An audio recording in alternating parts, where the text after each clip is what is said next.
Hey, thanks for being here. This is a video that was originally in one long video and I've split it into two.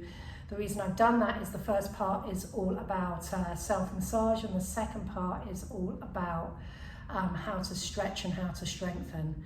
So it's hip flexors and the love psoas. I hope you like it.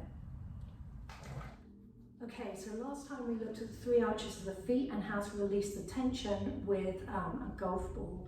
So this time we're going to go on and have a look at the hips. Only because right now I think there's a lot of people sitting and there's a lot of runners out there that may not be getting the usual treatments that they're used to. So we're going to do some self-massage, but before I thought we'd do that, we get an idea of the anatomy so you can have more awareness of the bones, ligaments, tendons, and how they all work together. I looked through a lot of anatomy books to try and get all the different relationships that we're going to talk about today. And the best picture that I found was Tom Myers' deep front line, so we're going to use that. So here we go.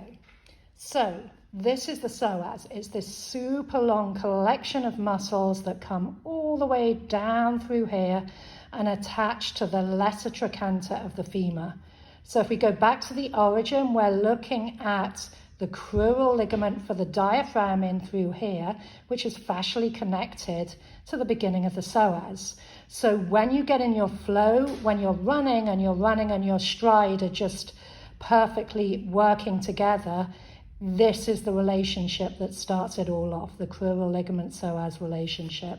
So from here, if we trace it down, we've got the psoas minor that attaches to the front of the pubic bone, but then we've also got the psoas major that comes down through here and again attaches to the lesser trochanter through what's known as the common tendon. It's called the common tendon because there's this guy called the iliacus, which lines the inside of the ilium there, and these guys work together in hip flexion. So common tendon down here on the lesser trochanter, going back up to the top, relationship to the diaphragm, but then also look at the front of the muscle. It attaches to the front of the spine. It also attaches to the side of the spine here, which means that it can be involved in both flexion and extension of the spine, as it attaches both posteriorly and anteriorly. But it also attaches to the discs as well as the vertebrae themselves. So the exercises that we're going to do today will be brilliant for anybody that has lower back problems, has had previous disc problems, or just feels compacted through that lower spine when they run, sit, or do whatever. So there you go, a little bit of anatomy for you. Okay, so now to find those places in our body. Take the weight off one leg, and then now that this leg is a little softer, we're just going to feel up from the knee. You probably know your IT band, and you may be able to feel that flat band down the center of your leg. Good just to look for any sore spots in it, but don't focus too much on it. What we're actually looking for is that greater trochanter, the last bony point of the femur before it dives into the hip joint.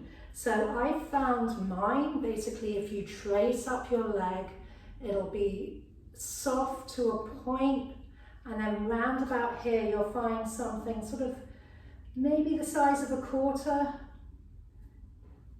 a round bony point, and to make sure you're in the right spot, just medially, laterally rotate, and it should kind of pop into your fingers. You should find as you do that, that you can feel around the outside of it.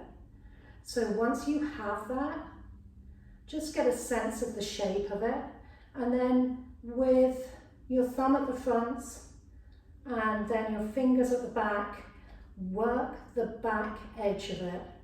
So there's going to be some tender spots here. What you want to do is give them some love.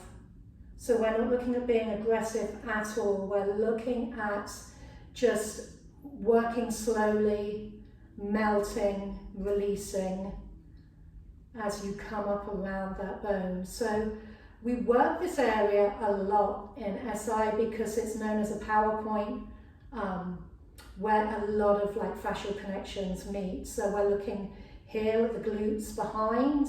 We're also looking at the deep rotators, the lateral rotators. So again, those guys might just pop into your fingers as you laterally rotate your femur. So give yourself some time and just work that whole area around that greater trochanter, particularly through the back.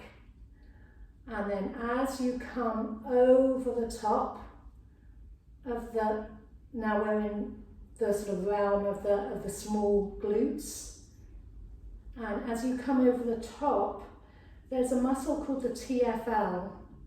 Now the TFL, if I show you mine, it's like this triangle. So look, if I trace down the two sides of it, you can see this sort of triangular muscle. So what this guy does is, this is the tensor for your IT band. So any tight spots here will make your IT band just that much looser, take out the tension. It's much less effort and much less pain than rolling out your IT bands, that's for sure. So just work that whole area. Then as you come to the front of your hip, we're going to look for that lesser trochanter. So that's that common tendon of that psoas muscle we were talking about earlier. So the way that you find it is you start with your fingers on those bony prominences at the front of your hips, which is, if you feel through the crest of your hip and then down the front. The ASIS is the bony point at the front of your hip. Sometimes they're known as headlights in Pilates. That then dives into much more of a sort of like a spongy, bouncy tissue, which is the inguinal ligament. So we're looking at finding that last bony point, and then from there, work down into that hip joint itself. So you're on that, just on that inguinal ligament, and as you swing your leg up slowly and then extend it back, you should be able to find a tendon that pops into your fingers as you flex your leg and then stretches out as you extend your leg behind you. So I've definitely got mine. And then the reason that you want to give that a little time to find is because there's also a quad that attaches up here, and we want to isolate that out. So again, just a little bit of abduction, adduction to make sure that you're on the right spot. And then when you found it, put your foot back on the floor and then just scoot that tendon as if you're kind of pushing it out of that hip joint down back towards your knee. So again, just work that down. And once you've done that, you can wake up the quads, wake up the adductors, find any tension up behind the knee, up through the hammies. And knead your leg all the way down to your foot. And then just let that leg hang.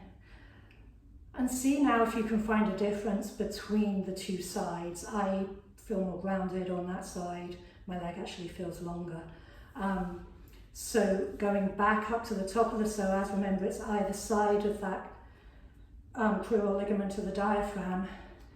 As you walk backwards, just see if you can feel something there, like popping into your fingers.